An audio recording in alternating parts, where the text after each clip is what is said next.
That was an interesting little note at the end there. I'm not quite sure where that came from, but I'm like, was there more that I wasn't aware of? No. Seasons change. We have officially entered into fall, and some of you are like, yay, I love fall. Who likes fall? Come on, who loves fall? How can you not like fall in Colorado? And it's not just going up into the mountains and seeing the beautiful aspens. On the Front Range, there have been so many plantings that we get some amazing color even on the Front Range of Colorado. And we love seeing when the seasons change. And seasons change not only in nature, but they change in life. They change in church. They change for people. They change in ministries. And I know last week we kind of tossed a little bombshell on you as a church and told you of a change that's coming up.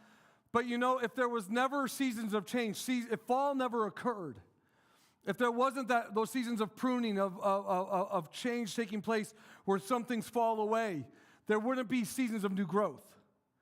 And in any season, we know that where some things go away, new stuff comes forward, new life comes forward. And you need the seasons to make, each season builds upon the other. Would you put that meme that I put up there for you, William? I saw someone, I think it was actually Simone actually posted this. If you were forced to spend your life in one season, what would it be? Could you make a choice? Who would say fall? If you could who would choose fall as your one season that you would live in? Who would choose winter? Okay, there's a couple who choose winter. Okay. Who would choose summer? Who would choose spring? See, who can't choose?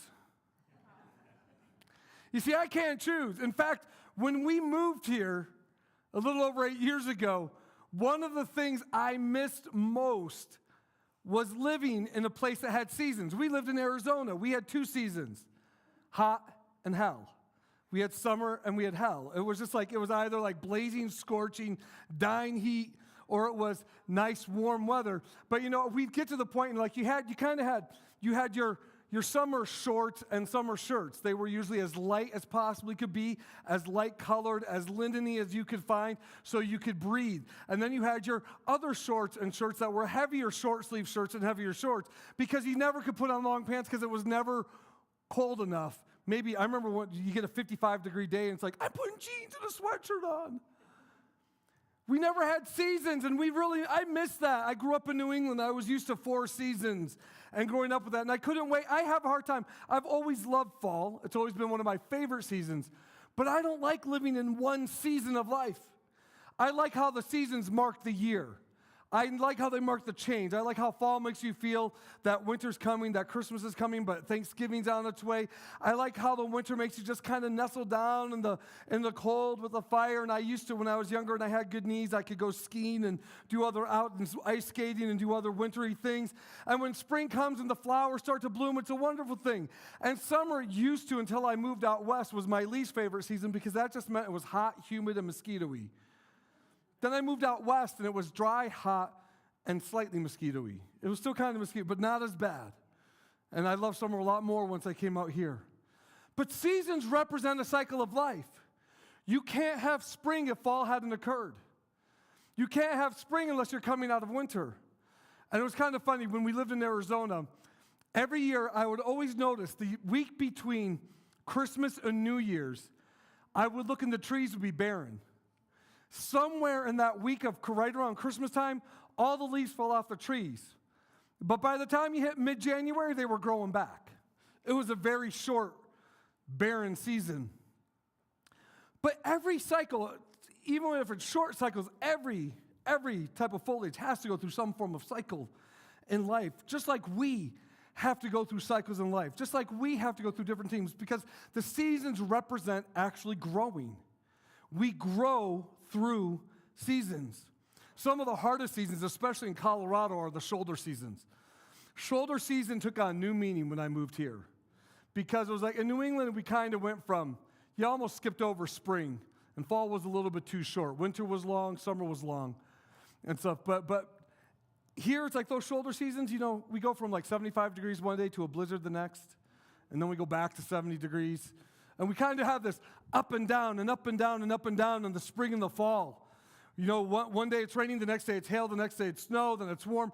And we have that tumultuousness of the shoulder seasons where the change of the more intense cold winter and warm summer are going with that constant fluctuation. But they all have purpose. They all have meaning. Ecclesiastes 3:1, Solomon in his wisdom wrote this: "For everything there is a season, a time for every activity under heaven." For everything there is a season, a time for every activity under heaven. One commentator wrote on this, he said, "Life is composed of joy and sorrow, building and destroying, and living and dying. Each comes at the proper time. This reminds us that we are creatures of time and not yet able to partake of the joys of eternity. No one can be happy who has not come to grips with the reality that life is full of changes and sorrows, as well as continuity and joy. We must accept that we are mortal and governed by time." I want to first talk this morning about accepting the transition of seasons.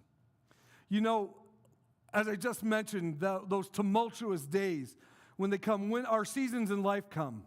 You know what I'm talking about. You know when you're anticipating a job change, when you're anticipating a loved one has become sick and you might be seeing death becoming imminent. You know when you might be seeing a child growing up, preparing to get married or to graduate from school. You see seasons begin to change. And as you come into that season, you feel it. It's normal that before a child goes off to college, that child and a parent, at least one of the two parents in the home, will begin to bicker and to fight because there's a breaking away of control and a releasing of the young into life as a young adult, and things happen. There's pain that's experienced when we start watching a loved one begin to slip away into eternity. There's when a child gets married or a parent gets married. There's a change that's about to take place, and these seasons in our life, they don't always feel good. When our seasons change, have you ever gotten hay fever and start sneezing and coughing a lot when the pollens come out and the seasons begin to change? You feel the pain of the new season coming on. You feel the discomfort of a new season beginning to take place. The hail that falls instead of straight rain and brings damage to things. We feel those seasons as they change. Yet God wants us to realize that we have to accept the fact that there are going to be seasonal changes in our life, aren't there? We will never live through life without seeing seasonal change. Not just the physical ones, but the ones in family, the ones in employment, the ones in churches, the ones in whatever it is that we are doing. We just all went through a season together. COVID created its own season, an example of extreme crisis that happened and affected all people at the same time. And we all experienced the same seasonal changes at once during that time. But as we learn to accept the differences and the changes that it made, even though it was hard at points, we also learn how to come out of it together as well. Because you see, as those seasons begin to change, then we realize that in marriage there's another person to love and be loved by. And we learn that as our children take on a new place in life when they graduate, that all of a sudden they come into a new part of their being and a new part of who they are, and our relationships change, and we find the good as well as the bad in those things, because seasons bring change.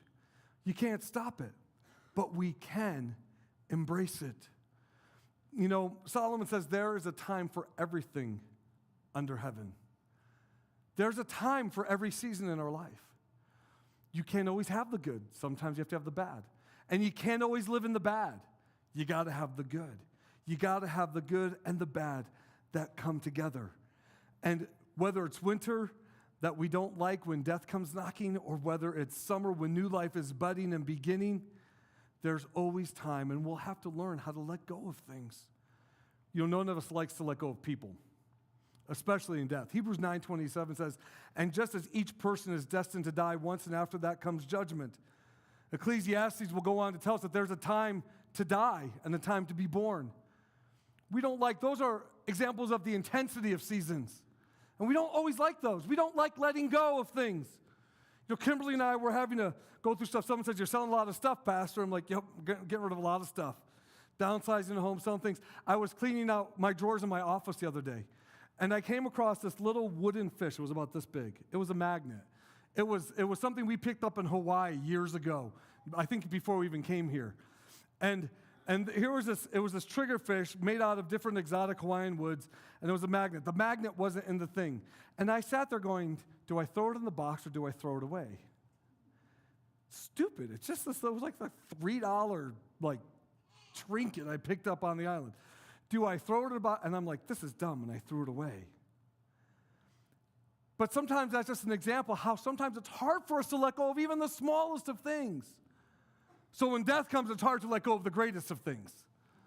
A life full of love, a loved one, a child, a parent, a spouse. It's hard when those big things come because it's sometimes hard when those little things come. People who have problems with hoarding, it's because they've never learned to let go in the season. If you look at people who are hoarders, it's usually something that really kind of comes down to your mental capacity to let go of things. And sometimes it's hard, but seasons call us to grab hold of new purposes in new seasons. That there will be new things to come, new things to encounter, new things to enjoy, new people, new relationships that will bud.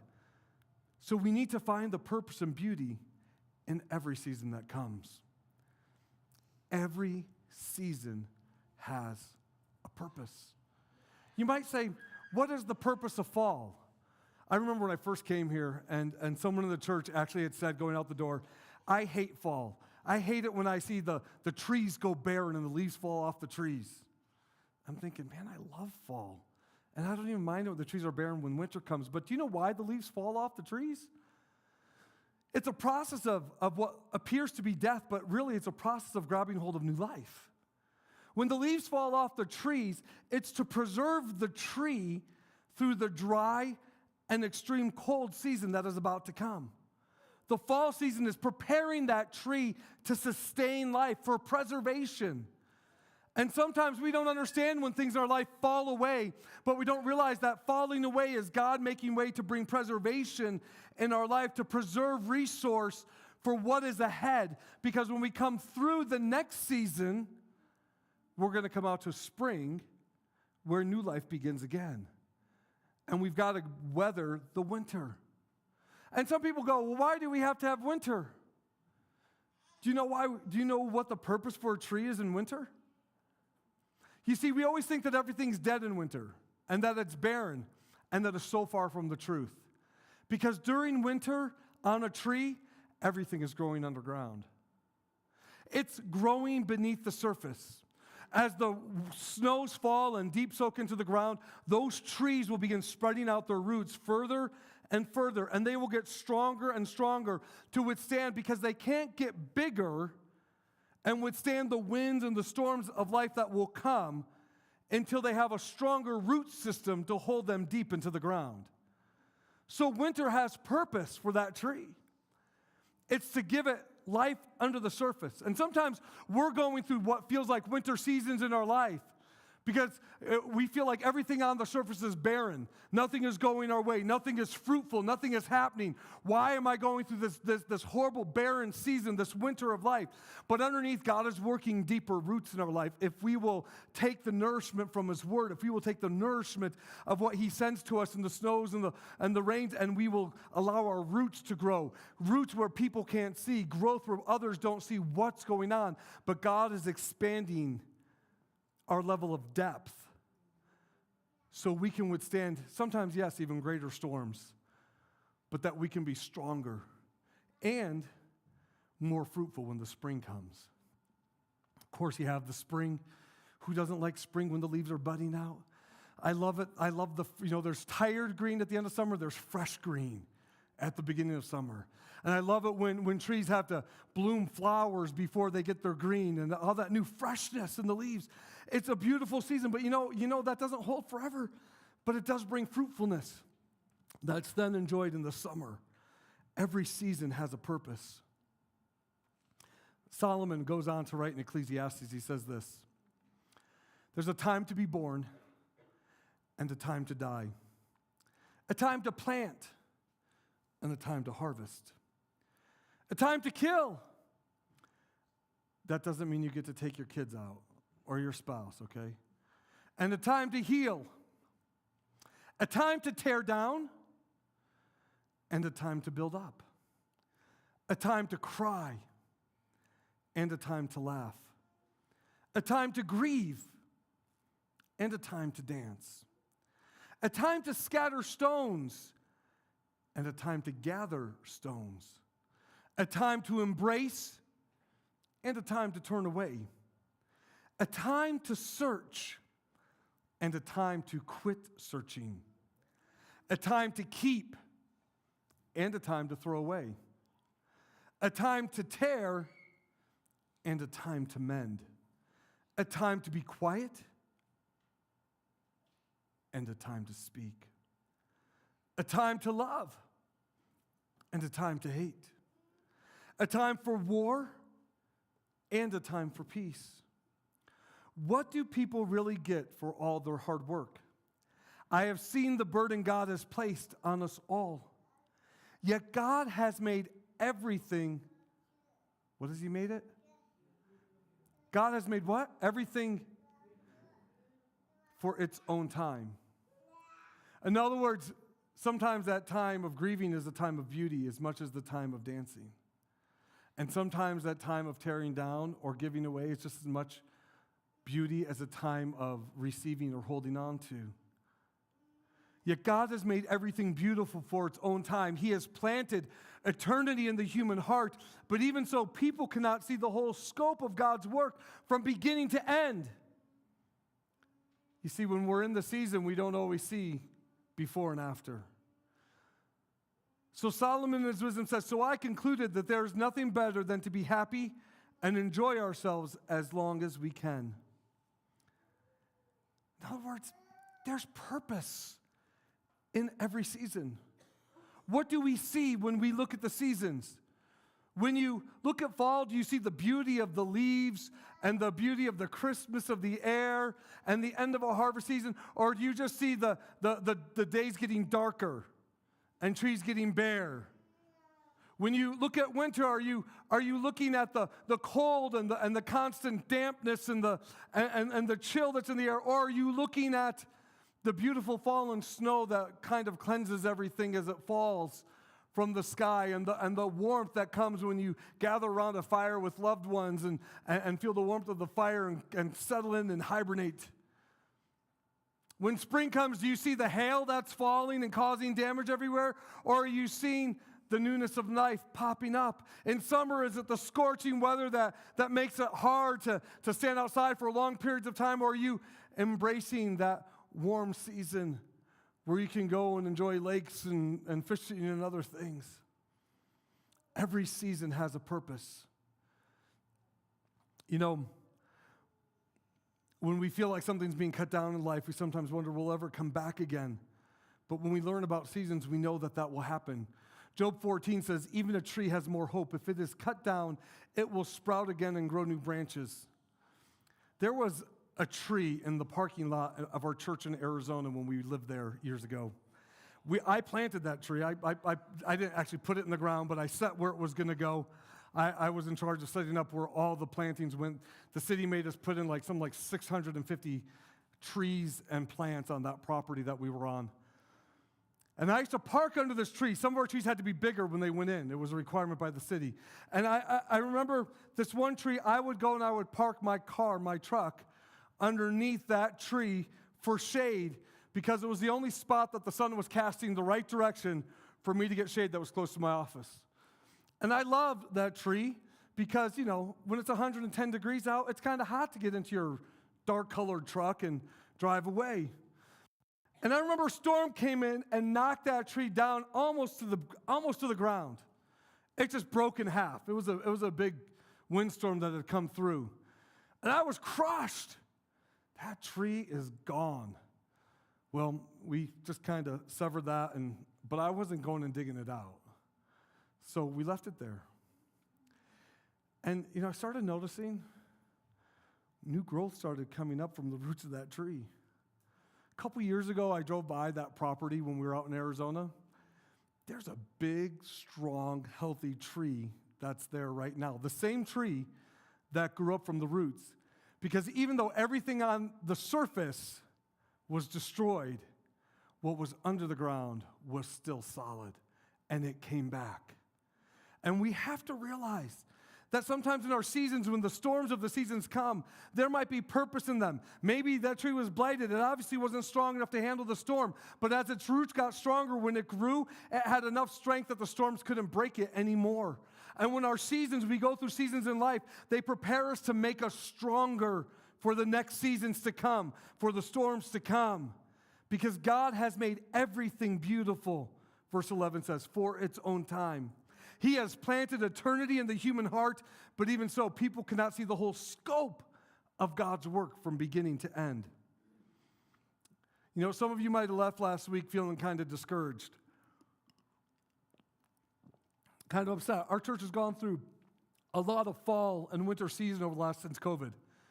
COVID brought a big season of people moving and going away and change, and then you go, now the pastor's leaving and he's going away, and there's change.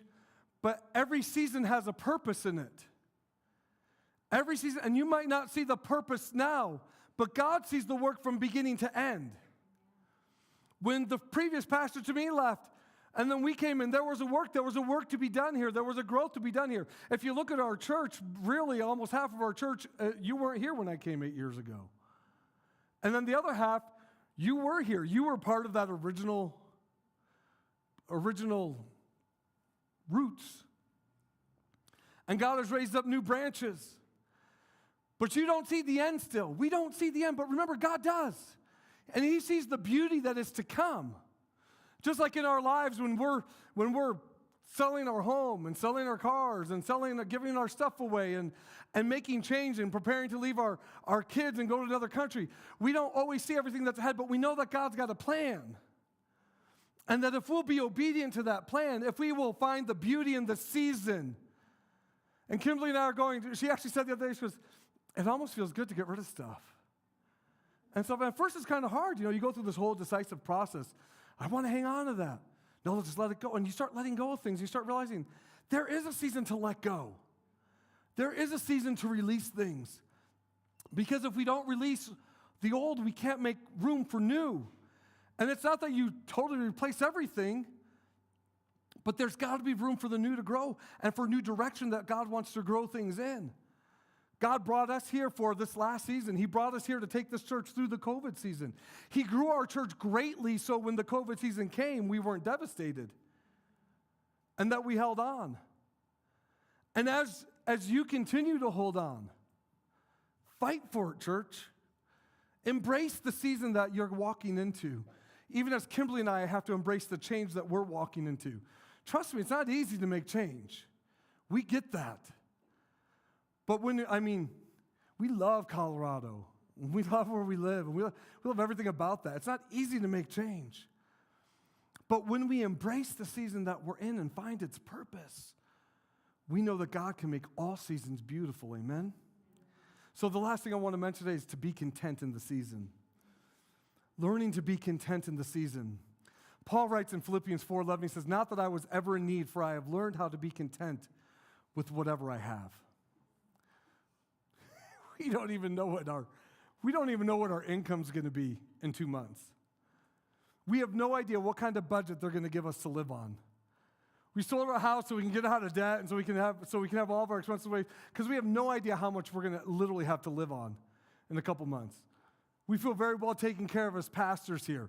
We're leaving 35 years of being paid as pastors in churches with that security to have to go out and raise budgets from people and ask people to give to help support us to go do the call that God's asked us to do. We're about to really experience what it is to learn to be content with whatever we have. You know what I'm saying? But there can be joy in that. Paul says, I know that I'm never really in need because God's the supplier of those needs. 1 Timothy 6:6, Paul says again, yet true godliness with contentment is itself great wealth. True godliness with contentment is itself great wealth. You see, when our perspective chooses to be content in whatever the season, If that season is a season of loss, to be content in the loss. If that season is a season of gain, to be content in the gain. If it's one of those shoulder seasons where we're losing, gaining, and we don't know where we're ending up, to be content in the turmoil. But to learn that contentment, we can fight the seasons of life. I mean, come on, how many of you, and I know this, how many of you in the middle of winter post pictures of the beach on your Instagrams and say, I want to be here right now? Come on. I'm with you. Laura Lynn, I knew you. No, she's always got, I want to be back on the beach. I want to be on the beach too when it's 3 feet of snow and negative 10 degrees. How many run to the mountains when we're in the middle of the 98-degree days to get away from the heat? We often search to escape the season that we're in. But to learn to be content in that season and say, okay, when we had the rainiest spring, beginning of summer, that Colorado's known in how long? We were kind of like going, wow, it's gray again. It's raining every night. We just were like, that was the time of year that you go and sit on your patio and enjoy it out there at nighttime because it's not too hot yet. But every day, even if it stopped raining, it had rained, so everything on the patio was wet. And at first we kind of grew up, and then we're like, but you know what? The ground really needs this rain. It's good to have this rain. Kimberly and I now realize we're going to live in, 90% rain all year long and 65 degrees like all the time. Cold and 65 all summer long where we're moving. But there's something to be embraced and to be content in those moments. And it's how will we choose to look at them? Will we look at the green of spring and the heat of summer and the reds of fall and the white snow of winter? Will we accept the goodness of those things and will we be content in them? And in our life, will we learn to be content when we're losing or whether we're gaining? To learn to be content in all things. Because it's in that contentment that God begins shaping our lives and strengthening our roots and making us stronger people. It's in those things that he makes all things beautiful in their time. Will you let God make all things beautiful in his time, in your life, in your season? The interesting thing about life is we all walk through different seasons at the same time until the same crisis hits us all, and then we all go through the same season together. But when we're in those seasons, will we trust the Lord? Would you bow your heads with me?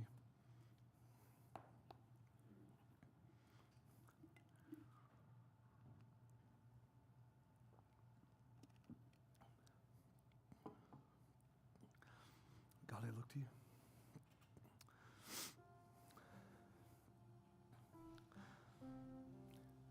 This morning, I just want to challenge you to look to Jesus.